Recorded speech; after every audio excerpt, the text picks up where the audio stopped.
What the hell is this? The words exploded through the pristine kitchen like a gunshot, each syllable dripping with disgust and fury. Marcus Whitfield stood frozen in the doorway, his 6-foot frame radiating the kind of rage that makes the air itself seem to vibrate. His steel-gray eyes locked onto a sight that would shatter everything he thought he knew about his own household. There, at the granite island, stood Amara, moving with practiced grace between the cutting board and stovetop. But what stopped Marcus cold wasn't her efficient dinner preparation. It was his 8-month-old daughter, Lily, secured contentedly against Amara's back in a vibrant African wrap. The baby's tiny fingers played with the colorful fabric, while her dark eyes sparkled with a joy Marcus hadn't seen in months. "This is primitive." Marcus' voice cracked with horrified disbelief. "You're treating my daughter like cargo." Amara turned slowly, her calm demeanor a stark contrast to his explosive rage. "Mr. Whitfield, please let me explain. This is not how civilized people care for children." He stepped closer, his hands trembling with fury. "Pack your things. You're done here." What Marcus couldn't see in that moment of blind prejudice was that his daughter had never been happier, never more secure, never more loved. What he was about to destroy would cost him everything, and teach him that sometimes the most profound wisdom comes wrapped in traditions he was too ignorant to understand. If you believe that every person deserves respect regardless of their background, then hit that like button right now. Comment below and tell us where you're watching from. We love connecting with our global family. And make sure you subscribe because we have another incredible story dropping tomorrow. But first, you need to stay until the very end of this one. What happens next will shock you and change how you see the world forever.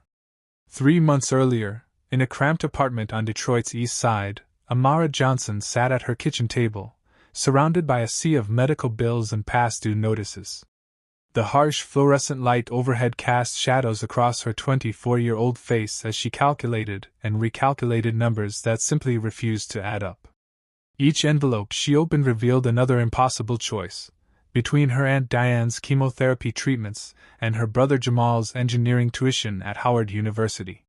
"The oncologist wants to try a new treatment," Aunt Diane said softly from the doorway, her frail frame wrapped in the same quilted robe she'd worn every day since starting chemo. "But insurance won't cover it." Amara's heart sank as she looked at the estimate, $15,000, money they simply didn't have. Not with Jamal's spring semester tuition due in 2 weeks. Not with rent 3 months behind. Not with groceries running low and the utilities threatening disconnection. "We'll figure something out," Amara promised, though her voice betrayed the uncertainty she felt. She had been saying those same words for months, watching her small savings dwindle to nothing while working double shifts at the local diner barely kept them afloat. It had been 2 years since their mother passed, leaving behind only debt, memories, and a single treasured possession, a vibrant African baby wrap that had been in their family for generations. Amara's grandmother had carried her mother in it. Her mother had carried Amara and Jamal, and someday Amara had always imagined she would carry her own children in its colorful embrace. The wrap now hung carefully folded in her closet, too precious to use, but too meaningful to sell, even in their darkest financial moments. It represented everything they had lost and everything they still hoped to preserve of their heritage. The phone rang, jolting Amara from her thoughts. The caller ID showed an unfamiliar Seattle area code. "Ms. Johnson." The crisp voice belonged to Mrs. Chin, who identified herself as a household manager. "I received your application for the nanny position. Your references from the Children's Center are quite impressive." Amara's pulse quickened. She had applied to dozens of positions across the country, casting a wide net in desperate hope. This was the first callback in weeks. "The family requires live-in care for an 8-month-old infant," Mrs. Chin continued. "The compensation is substantial, $4,000 per month plus room and board. However, the position demands complete dedication. The previous nannies have not worked out." For $4,000, more than Amara made in 3 months at the diner, enough to cover Aunt Diane's treatments and Jamal's tuition with money left over for actual groceries instead of ramen noodles.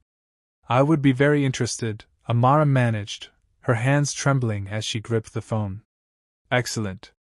Can you start immediately? We would arrange transportation. That evening, Amara sat on Aunt Diane's bed, holding her aunt's thin hands while they talked through the impossible decision. Jamal had driven down from Howard for what might be their last family meeting in months. You have to go, Aunt Diane insisted, though tears glistened in her eyes. This is the opportunity we've been praying for. But what about your treatments? What about, child, I've been fighting this cancer for 2 years. A few more weeks won't make the difference, but that money could change everything for this family. Aunt Diane squeezed Amara's hands. Your mama would want you to take this chance. Jamal nodded reluctantly. I can take a semester off, get a job. Absolutely not, Amara cut him off. You're 6 months from graduating. We've come too far to quit now. The next morning, Amara packed her few belongings into a battered suitcase. At the last moment, she carefully lifted her mother's African wrap from the closet. Its vibrant blues and gold seemed to shimmer in the early light, and she could almost hear her mother's voice. This carries the love of generations, baby girl. Wherever you go, you take our strength with you. She folded it tenderly between her clothes, a piece of home to carry into the unknown. The Greyhound station smelled of diesel fumes and desperation. As Amara hugged Aunt Diane goodbye, she tried to memorize everything: the scent of her aunt's perfume, the feeling of those fragile arms around her, the sound of Jamal promising to call every single day. I love you both so much, Amara whispered, fighting back tears. We love you too, baby, Aunt Diane replied. Now go show them what Johnson women are made of. The bus pulled out of Detroit as the sun climbed higher, carrying Amara toward a destiny she couldn't imagine. Through the window, she watched the familiar neighborhoods fade into the distance, her fingers unconsciously tracing the outline of the wrapped bundle in her lap. She was leaving everything she knew, everyone she loved. But she carried with her the hopes of her family and the strength of her ancestors. Somewhere in Seattle, a billionaire's daughter was crying. And neither Marcus Whitfield nor Amara Johnson had any idea that their lives were about to collide in ways that would challenge everything they believed about love, family, and the true meaning of civilization. 48 hours later, Amara pressed her face to the taxi window as they wound through Seattle's gleaming tech district. Glass towers stretched toward gray clouds, their surfaces reflecting a world of wealth she had only seen in movies. The driver turned onto a tree-lined boulevard where mansions sat like monuments to success, each one more imposing than the last. This is it, he announced, pulling through iron gates that opened automatically before a house that seemed to defy gravity itself. Marcus Whitfield's mansion perched on a cliff overlooking Puget Sound. Its angular glass and steel construction jutted out over the water like the prow of some futuristic ship. Every line was sharp, every surface pristine, every detail designed to intimidate rather than welcome. This wasn't a home. It was a statement of power. Mrs. Chin waited at the entrance, her silver hair pulled back in a perfect bun, her navy suit pressed to military precision. She was perhaps 60, with sharp eyes that seemed to catalogue every detail of Amara's appearance in the span of a handshake. Miss Johnson, I trust your journey was comfortable. Her voice carried the same crisp efficiency as their phone conversation. Leave your luggage here. The staff will handle it. Amara followed her through doors that whispered shut behind them, sealing out the outside world. The interior took her breath away, and not in a good way. Everything was white, black, or chrome. The floors were polished marble that reflected their footsteps like gunshots in the silence. Abstract art hung on walls that seemed to stretch forever upward, each piece probably worth more than her family's entire apartment. The previous nannies found the environment challenging, and there, in the center of it all, lay 8-month-old Lily in her designer crib, crying with the kind of desperation that comes from months of unmet emotional needs. Amara approached slowly, her heart breaking at the sound. The baby's face was red with exhaustion. Her tiny fists clenched as she wailed for comfort that never seemed to come. When Amara reached into the crib, Lily's cries only intensified, as if she had learned that strangers meant disappointment. She's been like this since, Mrs. Chin's voice trailed off. Since we lost Mrs. Whitfield. The doctors say there's nothing physically wrong, but she won't bond with anyone. She barely sleeps, barely eats. Mr. Whitfield is at his wits' end. Amara lifted the crying infant, feeling the weight of more than just a baby in her arms. She was holding a family's grief, a father's guilt, and a child's desperate need for the kind of love that couldn't be scheduled or documented in any manual. Looking around the sterile perfection of the nursery, then down at the inconsolable child in her arms, Amara made a silent promise. She would find a way to heal this broken family, even if it meant challenging everything Marcus Whitfield believed about proper child care. Over the following days, Mrs. Chin revealed the heartbreaking truth that Marcus couldn't bear to speak aloud. His wife Sarah had died from postpartum complications just 6 weeks after Lily's birth, bleeding out in the same hospital where their daughter had taken her first breath. The tragedy had left Marcus drowning in guilt and baby Lily without the crucial early bonding that shapes a child's ability to trust the world. 8 months, Mrs. Chin confided as they stood in the kitchen late one evening, Lily finally sleeping fitfully in Amara's arms after hours of walking and gentle humming. 8 months of specialists, sleep consultants, and nannies who promised they could fix what grief had broken. The parade of failures was staggering. The first nanny had lasted 3 weeks before declaring Lily impossible. The second had implemented a cry-it-out method that left the baby screaming for hours while Marcus paced his office, tormented by guilt. A pediatric psychiatrist had suggested medication for an infant. A sleep specialist had installed monitoring equipment that turned the nursery into something resembling a medical facility. Mr. Whitfield pays for the best of everything, Mrs. Chin continued. But money cannot purchase what that child truly needs. Marcus himself was a study in controlled devastation. He followed his wife's detailed child care protocols with religious devotion, feeding Lily according to strict schedules, engaging in prescribed developmental activities, maintaining the temperature and lighting conditions Sarah had researched obsessively during her pregnancy. But when Lily looked at him, she saw only a stranger going through the motions, not a father offering love. She won't eat for him, Mrs. Chin admitted quietly. Won't sleep in his arms. It breaks his heart, so he stays away. He provides everything except himself. Amara threw herself into following the established protocols with professional determination. She studied Sarah's meticulous notes, timing feedings to the minute, implementing the approved developmental activities, maintaining the sterile environment that Marcus demanded. For 72 hours, she did everything exactly as prescribed. Lily cried through it all. The baby's distress was unlike anything Amara had encountered in her years working at the children's center. This wasn't the normal fussiness of infancy. This was the sound of a child who had learned that comfort never came, that arms meant nothing but temporary holding before inevitable abandonment.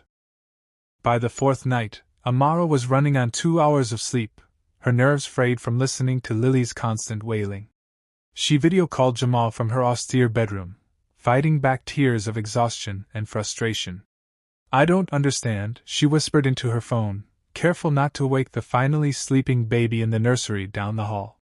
"I've done everything perfectly, every feeding, every activity, every protocol exactly as written. But she won't stop crying." Jamal's concerned face filled the small screen. "Maybe the problem isn't what you're doing. Maybe it's what you're not allowed to do." The next morning brought Dr. Morrison, Lily's pediatrician, for a scheduled wellness check. The silver-haired physician examined the baby with gentle efficiency, but his frown deepened as he reviewed her chart. "Weight gain is still minimal," he told Marcus and Amara in the nursery sitting area. "Sleep patterns remain erratic. Developmental milestones are concerning." Marcus's jaw tightened. "The protocols are being followed exactly as Sarah designed them. Mr. Whitfield, with respect, your wife was brilliant, but she was also a first-time mother dealing with pregnancy complications. These protocols were created under stress." Dr. Morrison closed his tablet carefully. "Your daughter isn't thriving because she's not attaching to anyone. She needs consistent emotional connection, not just consistent care." "Then fix it," Marcus snapped. "Tell us what we're doing wrong." "It's not about doing something wrong. It's about doing something different, something more intuitive." After Dr. Morrison left, Marcus retreated to his office, leaving Amara alone with Lily, who had resumed her heartbroken crying. The baby's sobs echoed through the mansion's cavernous spaces, a sound that seemed to highlight every inch of expensive emptiness. That night, as Amara paced the nursery for the fourth consecutive hour, she found herself humming the lullabies her mother had sung to her. Without thinking, she began swaying the way she remembered her mother moving when Jamal was small, the way women in her family had soothed babies for generations. For just a moment, Lily's cries softened. Amara stopped humming, afraid to hope. But the baby's distress immediately intensified. She resumed the gentle song, the ancient rhythm her mother had learned from her grandmother. And again, Lily calmed slightly. Standing there in the sterile nursery, surrounded by thousands of dollars of equipment designed to monitor and optimize infant care, Amara realized that what this baby needed couldn't be purchased or scheduled. Lily needed to be held the way babies had been held for thousands of years, close to a heartbeat, wrapped in warmth, carried through the rhythms of daily life. She thought of the African wrap folded carefully in her bedroom drawer, the one her mother had used to carry her and Jamal while cooking dinner, doing laundry, living life. In her mother's arms, secured against her back or chest, Amara had learned that she was safe, that she belonged, that the world was a place where love existed. But Marcus Whitfield's protocols made no mention of baby wearing. His rules specified cribs and schedules and measured distances between caregiver and child. Using her mother's wrap would be a direct violation of everything he'd instructed. As Lily's cries filled the mansion once again, echoing off marble floors and glass walls that reflected nothing but cold perfection, Amara faced an impossible choice.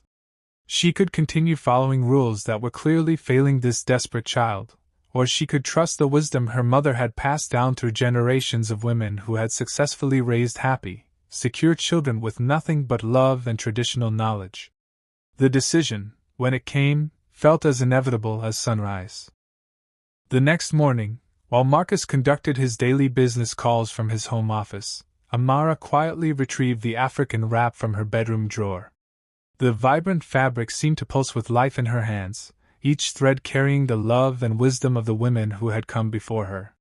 She remembered being 4 years old, watching her mother secure baby Jamal against her chest with practiced ease. "This is how our grandmothers carried their babies across Africa," her mother had explained, her voice filled with pride. Close to the heart, safe from the world, learning the rhythm of life itself. In her desperate late-night research on her phone, Amara had discovered what her ancestors had known instinctively, that constant physical contact helps traumatized infants regulate their nervous systems, that the rhythmic movement of daily activities soothes distressed babies, that children need to feel the security of belonging to someone before they can begin to trust the world. With trembling hands, she wrapped Lily against her chest, the baby's weight settling naturally into the secure embrace of the colorful fabric. For the first time in days, Lily wasn't crying. Instead, she pressed her tiny face against Amara's heartbeat and released a shuddering sigh that seemed to carry months of held tension. "There we go, sweet baby," Amara whispered, feeling tears of relief stream down her cheeks. "You're safe now. You're loved." The transformation was nothing short of miraculous. Within the wrap's secure embrace, Lily became a different child entirely. Her dark eyes grew alert and curious instead of glazed with exhaustion. She began reaching for objects with interest rather than lying listlessly in her crib. Most remarkably, she started making the soft cooing sounds that healthy babies use to communicate joy.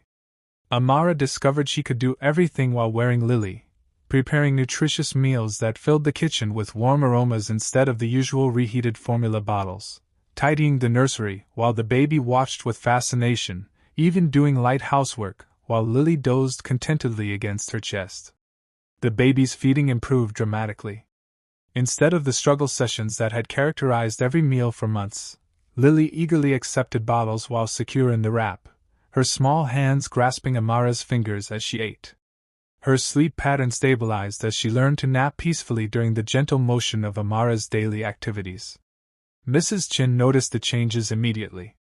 She would find Amara in the kitchen cooking elaborate meals with Lily sleeping peacefully against her back, and her stern expression would soften into something approaching wonder. "How are you doing this?" Mrs. Chin asked one afternoon, watching Lily babble happily while Amara prepared homemade baby food. The other nannies couldn't get her to stop crying for 10 minutes.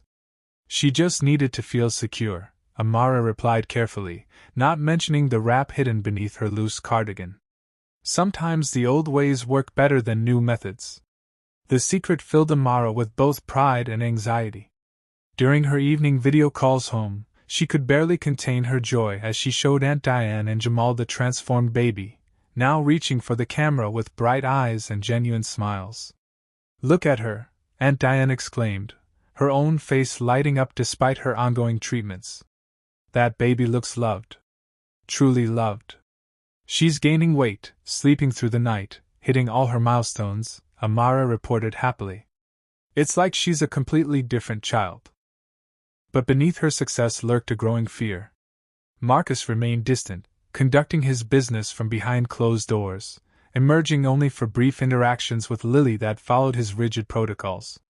He praised Amara's results while remaining completely unaware of her methods.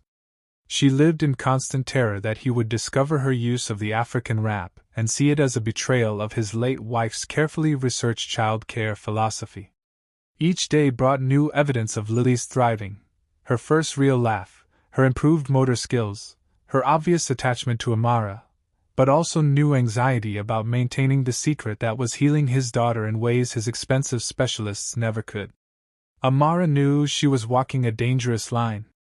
But watching Lily blossom into the happy, secure baby she was meant to be made every risk worthwhile.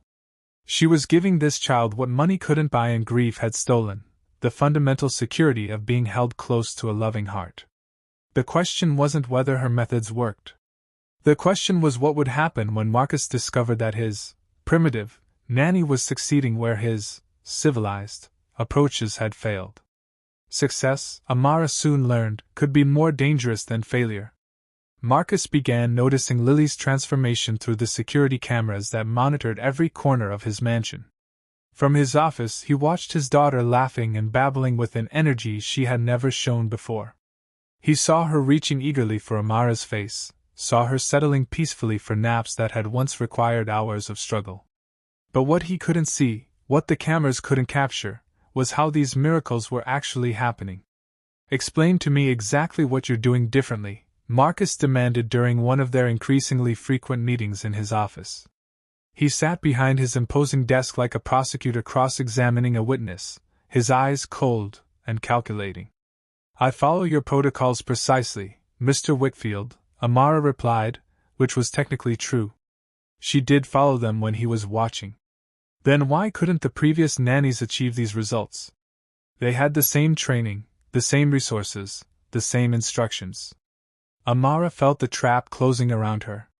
Perhaps it's just a matter of patience and consistency. Patience. Marcus repeated the word like it tasted bitter. 7 trained professionals lacked patience. But you, a girl from Detroit with no formal child care education, somehow possessed this magical quality. The dismissal in his voice stung more than Amara wanted to admit. She could hear the unspoken assumption that someone from her background couldn't possibly succeed where credentialed experts had failed unless she was hiding something. At his software company, Whitfield Technologies, Marcus was dealing with his own version of cultural blindness. A discrimination lawsuit filed by former employees was making headlines, alleging that the company's culture fit policies systematically excluded diverse candidates. Board meetings had become exercises in damage control, with investors questioning whether Marcus' leadership could navigate modern expectations of inclusion. "Maybe you should actually listen to different perspectives for once," his lead engineer had suggested during a particularly tense strategy session. The comment had infuriated Marcus, who saw it as an attack on his judgment rather than constructive feedback. This corporate stress followed him home, where his inability to replicate Amara's success with Lily felt like another failure of his control. When he held his daughter, following the exact same routines Amara used, Lily would cry inconsolably. When Amara took over, the baby would calm within minutes. "What am I doing wrong?" he asked Dr. Morrison during Lily's next checkup, his voice cracking with frustrated desperation. "Her progress is remarkable," Dr. Morrison marveled, reviewing charts that showed dramatic improvements in every category: weight gain, sleep patterns, social engagement. It's like she's a different child entirely. Whatever Miss Johnson is doing, it's working miracles. But she won't respond to me the same way. Babies form primary attachments, Mr. Whitfield. Lily has bonded with her caregiver in a way she hasn't with anyone since. Dr. Morrison's voice trailed off delicately. Since Sarah died? The unspoken words hung in the air like an accusation. Marcus' surveillance of Amara intensified. He reviewed security footage obsessively, searching for clues about her mysterious methods. He questioned Mrs. Chin about Amara's daily routines, her conversations, her background. He even hired a private investigator to verify her references, as if success itself was evidence of deception. Be careful, Mrs. Chin warned Amara one evening as they prepared dinner together. Mr. Whitfield doesn't handle mystery well. He needs to control everything, understand everything. Your success is making him paranoid. I'm not doing anything wrong, Amara replied. I know that. But he sees your bond with Lily, and it reminds him of his own failures as a father. Grief makes people do foolish things. The microaggressions began subtly. Marcus would make comments about natural instincts versus proper training, as if Amara's success came from primitive intuition rather than skill and dedication. He questioned whether she was following safety protocols, despite clear evidence that Lily was thriving. He began timing her breaks, monitoring her phone calls, treating her like a suspect rather than the miracle worker who had saved his daughter. I want detailed reports, he announced one morning, handing her a tablet loaded with tracking applications. Every feeding, every nap, every interaction, document everything. Amara's hands shook as she accepted the device. The electronic leash felt like a noose tightening around her secret. How could she document the truth? That Lily's happiness came from being carried the way African mothers had carried their babies for centuries. That her security came from the constant physical contact that Marcus' protocols explicitly prohibited. Late that night, as she video-called home with Lily babbling happily in her arms, Amara felt the weight of her impossible situation. Something's wrong, Aunt Diane observed, her intuition sharp despite her weakened state. You look scared, baby. I'm helping this family, Amara said carefully. But I'm afraid my help isn't understood. She couldn't explain that her success was built on a secret that could destroy everything. She couldn't tell them that the very methods healing this broken family were the same ones Marcus would see as evidence of her unfitness to care for his daughter. The board meeting from hell had lasted 6 brutal hours. Marcus slammed through his front door at 4 o'clock in the afternoon, his jaw clenched with the kind of rage that comes from being cornered by lawyers, investors, and activists who questioned every decision he'd made as CEO. The discrimination lawsuit was bleeding money and reputation. And now his own board was suggesting he step down pending resolution. He needed control. He needed his world to make sense again. He needed to remind himself that in his own house, his own rules still mattered. The sound of humming drifted from the kitchen, accompanied by the gentle bubbling of something cooking on the stove. For a moment, Marcus felt his shoulders relax. At least here, in his sanctuary, everything would be ordered and proper according to his late wife's carefully designed protocols. But as he rounded the corner into the kitchen, his world exploded into fragments. What the hell is this? There stood Amara at the granite island, moving with fluid grace between chopping vegetables and stirring what smelled like homemade soup. But secured against her back, nestled in a riot of vibrant blues and golds, was his daughter Lily, bound like cargo in some primitive contraption that made his stomach turn with disgust and fury. Amara froze mid-motion, the wooden spoon clattering against the pot's edge as she turned to face his thunderous expression. Lily, oblivious to the brewing storm, continued playing contentedly with the colorful fabric, her tiny fingers exploring the intricate patterns while she babbled softly to herself. This is primitive, Marcus' voice cracked with horrified disbelief as he stared at the African wrap. You're treating my daughter like baggage, like some kind of cargo to be strapped to your back. Mr. Whitfield, please let me explain, Amara began, her voice steady despite the terror flooding her chest. Explain what? That you've been experimenting on my child with some backwards tribal nonsense? He stepped closer, his hands shaking with rage. This is not how civilized people care for children. This is not proper American child care. Amara felt the words hit her like physical blows, each one designed to strip away her dignity and reduce her heritage to something shameful. Sir, this is a traditional African baby wrap. It's been used safely for thousands of years. I don't care if it's been used for 1,000,000 years. It's primitive. It's dangerous. Marcus' voice rose to a roar that echoed off the marble walls. My wife spent months researching proper child care methods. She consulted with the best pediatricians, the most qualified specialists. She created protocols based on science, not superstition. But look at Lily, Amara pleaded, gently turning so he could see his daughter's peaceful contentment. She's happy, she's healthy. She's being treated like a papoose, like some savage's burden. The words spilled out of Marcus with vicious precision, each one calculated to wound. I trusted you with my daughter's safety, and you've been conducting primitive experiments behind my back. Lily began to sense the tension, her happy babbling fading into concerned whimpers as her father's rage filled the kitchen with toxic energy.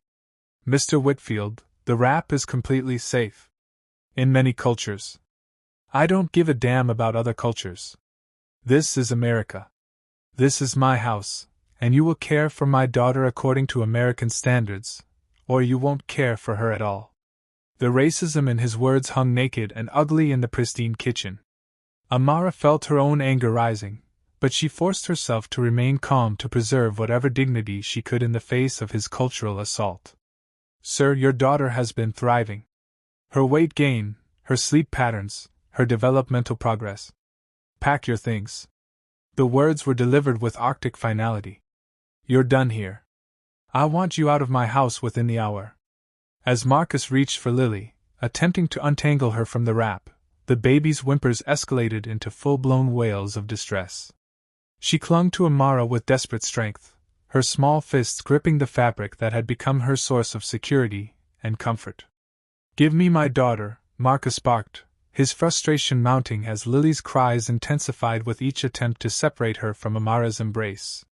Finally freed from the wrap and placed in her father's rigid arms, Lily's distress reached heartbreaking levels. Her face turned red with exertion as she screamed with the primal terror of a child being torn from her source of safety. Marcus held her according to the prescribed protocol, but his daughter arched away from him as if he were a stranger threatening her world. Mrs. Chin appeared in the doorway, her face pale with shock as she witnessed the explosive confrontation. She had seen Marcus angry before, but never this cruel, never this blind to his own daughter's obvious distress. Ms. Johnson, Amara said quietly, maintaining her dignity even as tears streamed down her cheeks. I'll gather my belongings immediately. She walked past Marcus with her head held high, even as Lily's inconsolable screams followed her up the stairs. In her room, she carefully packed the African wrap between her clothes, her hands trembling with heartbreak and rage. She had given this family everything, her skills, her love, her cultural wisdom, and had been repaid with the cruelest kind of rejection. 20 minutes later, Amara Johnson walked out of the Whitfield mansion carrying her single suitcase, leaving behind a baby who was already learning once again that love was not something she could count on to stay. The first night without Amara was a descent into hell. Lily screamed with the raw desperation of a child who had tasted security only to have it ripped away again.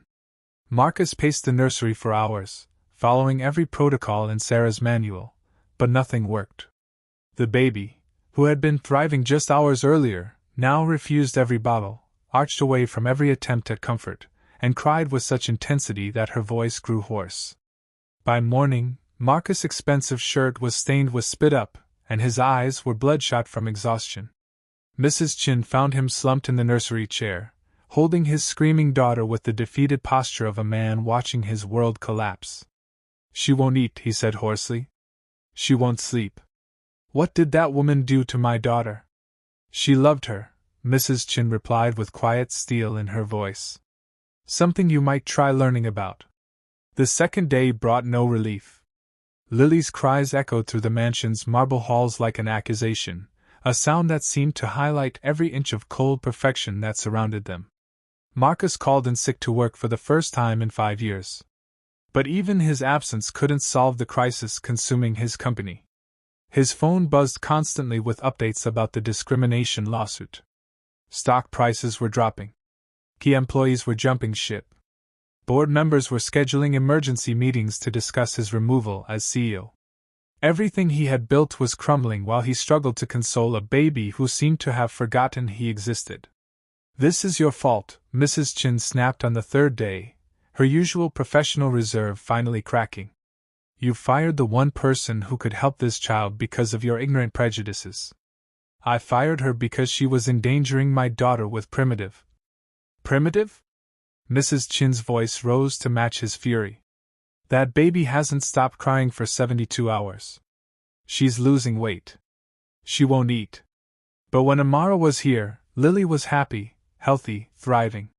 "You tell me which method is more civilized." Dr. Morrison's emergency visit on day 4 confirmed Marcus' worst fears. Lily had lost nearly a pound. Her sleep deprivation was reaching dangerous levels, and her regression was so severe that hospitalization was becoming a real possibility.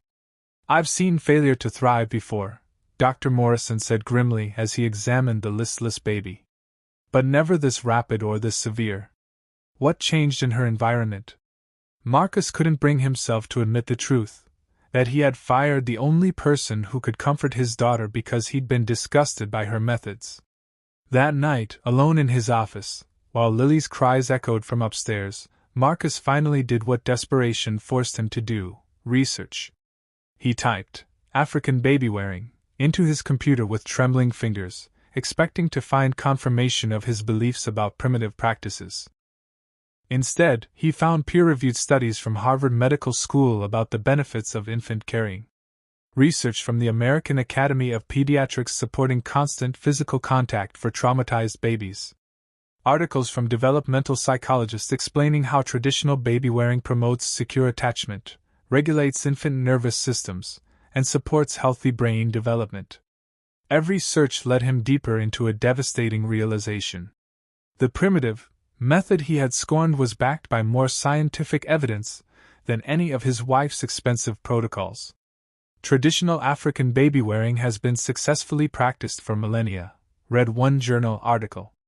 Recent research confirms that constant physical contact promotes optimal infant development, particularly in cases of early trauma or attachment difficulties. Marcus stared at his computer screen, feeling his worldview crumble with each documented benefit. Amara hadn't been experimenting on his daughter. She had been healing her using methods that were older, wiser, and more effective than anything his money could buy. He had destroyed his daughter's happiness because of his own cultural ignorance. The private investigator's report arrived the next morning, confirming what Marcus already knew he would find. Amara Johnson was exactly who she claimed to be: hardworking, honest, beloved by the children she had cared for at the Detroit Community Center. Her former supervisors described her as intuitive, nurturing, and gifted with children who had experienced trauma. One letter of recommendation made Marcus' chest tighten with shame. "Amara has a remarkable ability to help struggling children feel safe and loved. She seems to understand instinctively what each child needs to heal." Tracking down Amara required swallowing what remained of his pride. She was staying at a budget motel near the airport, probably planning to return to Detroit on the next available bus. Marcus sat in his car outside the shabby building for 20 minutes, rehearsing words that could never adequately express his remorse. When he finally called her room, his voice cracked before he could speak. "Amara, this is Marcus. Marcus Whitfield." The silence stretched so long he thought she might hang up. I need to apologize. I need to ask, would you consider coming back?" "Mr. Whitfield, she won't stop crying. She won't eat. The doctors are talking about hospitalization." His voice broke completely. "I was wrong about everything. Please, my daughter needs you." In Detroit, when Amara called home to explain what had happened, the fury in Aunt Diane's weakened voice was fiercer than any storm. That man called our family's wisdom primitive.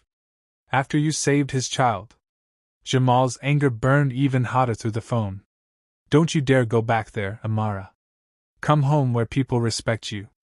But Amara looked out her motel window toward the gleaming city, where a baby was crying for the only person who had ever made her feel safe, and knew her decision was already made. I have conditions, Amara said when she returned to the mansion the next morning, her voice steady despite the emotional battlefield she was entering. Marcus stood in his foyer, looking like a man who had aged years in 5 days. His usually perfect hair was disheveled, his shirt wrinkled, and his eyes held the hollow desperation of someone who had finally understood the true cost of his prejudice. Anything, he said immediately. Whatever you need. First, you will never again refer to my cultural traditions as primitive or savage. What I practice comes from thousands of years of successful child care, and it deserves your respect. Marcus nodded, shame coloring his cheeks. Second, I want a formal apology, not just to me, but to my family, who you insulted with your ignorance. Of course. Absolutely. And third, Amara continued, her courage building with each demand. If I'm going to help heal your daughter, you're going to learn why my methods work. No more blind protocols. No more refusing to understand. What followed was an education that transformed not just Marcus' understanding of child care, but his entire worldview. Amara didn't just explain African baby wearing. She taught him about the science behind skin-to-skin contact, the neurological benefits of rhythmic movement, and the psychological importance of secure attachment for traumatized infants. Marcus, the man who had built a tech empire through rigorous analysis, applied that same intellectual intensity to understanding what he had dismissed as superstition. He read research papers about traditional child care practices, consulted with developmental psychologists about attachment theory, and slowly began to comprehend how his grief-driven rigidity had prevented his daughter from healing. Dr. Morrison's next visit became a celebration rather than a crisis management session. Lily, once again secure in Amara's care and thriving in the African rap, had not only recovered her lost weight but was exceeding every developmental milestone.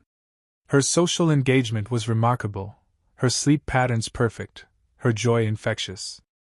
I've never seen such a dramatic turnaround, Dr. Morrison marveled, watching Lily babble happily while secured against Amara's chest.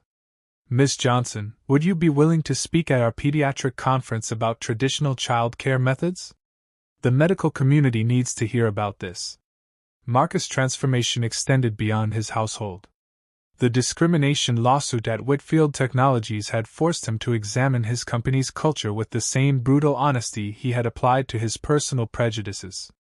He brought Amara in as a consultant, her insights about unconscious bias and cultural blind spots proving invaluable in reshaping corporate policies. You assume competence looks like you, Amara explained during a boardroom presentation that left executives squirming in their leather chairs. When someone succeeds differently than you expect, you question their methods instead of examining your assumptions. The changes were remarkable. Whitfield Technologies implemented inclusive hiring practices that brought in talent from backgrounds Marcus had never considered. Product development teams became more innovative when they included perspectives from different cultures and communities. The company's reputation began recovering as genuine diversity replaced performative gestures. You've saved more than my daughter, Marcus told Amara one evening as they watched Lily play contentedly on the nursery floor. You've saved my company, my understanding of the world, maybe even my soul. Their professional partnership was evolving into something deeper. Late-night strategy sessions about company policies became conversations about family, heritage, and dreams for the future. Marcus found himself genuinely curious about Amara's life in Detroit, her family struggles, and the cultural traditions that had shaped her wisdom. The invitation for Aunt Diane and Jamal to visit Seattle for Thanksgiving was Marcus' idea. He arranged first-class flights, luxury hotel accommodations, and a holiday feast that honored both American traditions and the African dishes Amara's family treasured. Watching Aunt Diane, now responding well to the cancer treatments Marcus had quietly arranged to fund, hold Lily while wrapped in the colorful fabric that had once horrified him, Marcus felt something shift in his chest. The baby cooed and reached for the elderly woman's face with complete trust, secure in the knowledge that she was surrounded by love. "Your grandmother would be so proud," Aunt Diane whispered to Amara, tears streaming down her cheeks as Lily grasped her finger. "Look how you've brought healing to this family." Jamal, now working remotely for Whitfield Technologies after Marcus personally recruited him, watched his sister with obvious admiration. "You didn't just find a job, Amara. You found your calling." That evening, as the families shared stories over dinner, Marcus caught himself studying Amara's animated face as she described her childhood in Detroit. Her intelligence, her warmth, her unshakable strength in the face of adversity, qualities he had almost destroyed through his blindness, now drew him like gravity. When their eyes met across the table, something passed between them that had nothing to do with employer and employee, everything to do with two people who had learned to see past their differences to the deeper truths that connected them. Mrs. Chin, observing from the kitchen doorway, smiled for the first time in months. The mansion finally sounded like a home, filled with laughter and conversation and the gentle presence of a baby who knew she was loved. But the greatest transformation was yet to come. 1 year later, Amara Johnson stood before the Seattle Chamber of Commerce as the newly appointed Director of Cultural Integration for Whitfield Technologies, accepting an award for innovative diversity leadership. The company that had once faced discrimination lawsuits was now being studied by business schools as a model for inclusive excellence.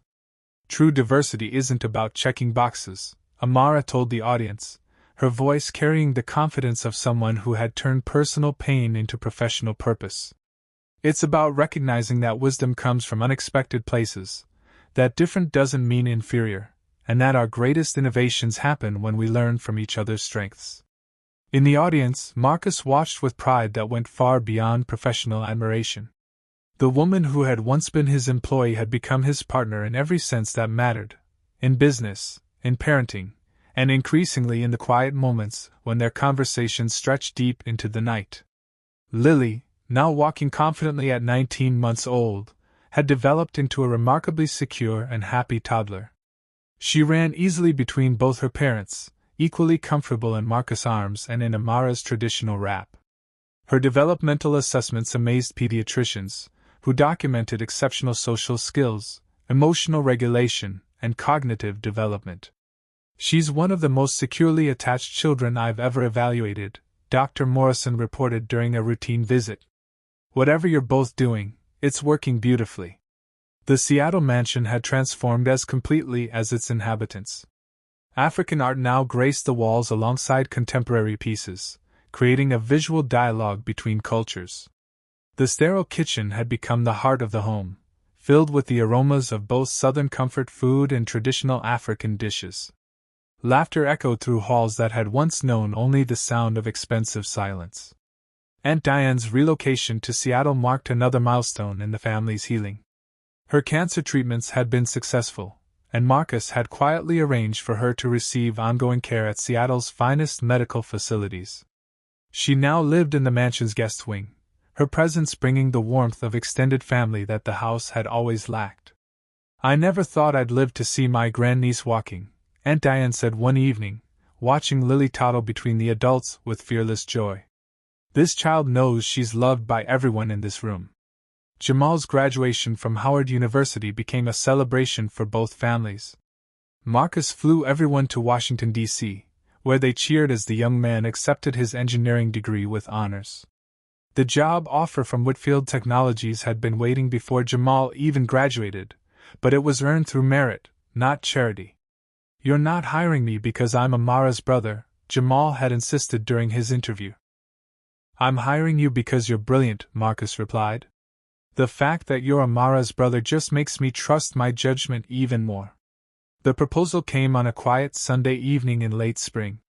Marcus had planned something elaborate, something befitting his wealth and status. But when he saw Amara reading to Lily in the nursery, both of them wrapped in the evening light streaming through windows that no longer seemed cold, he realized that the perfect moment was already happening. "Marry me," he said simply, dropping to one knee beside the rocking chair where she held their daughter.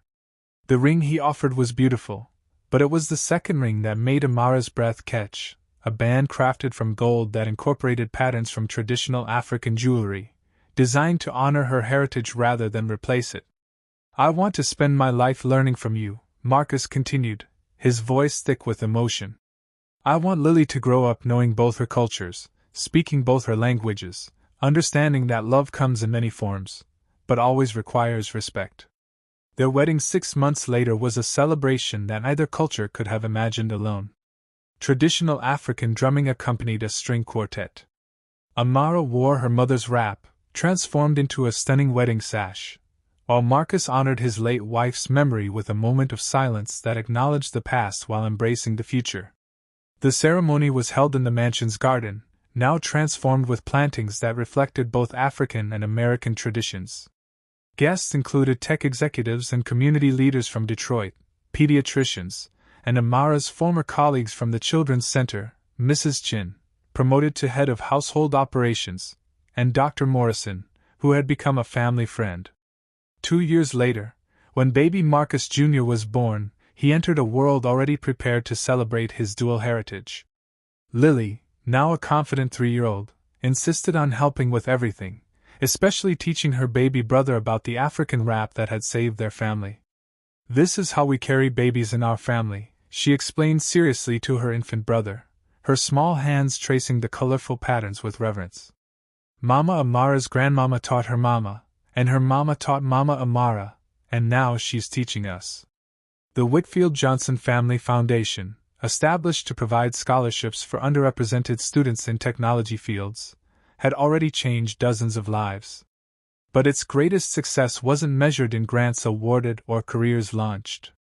It was measured in the sound of children's laughter echoing through a house that had learned the difference between wealth and richness, between perfection and love.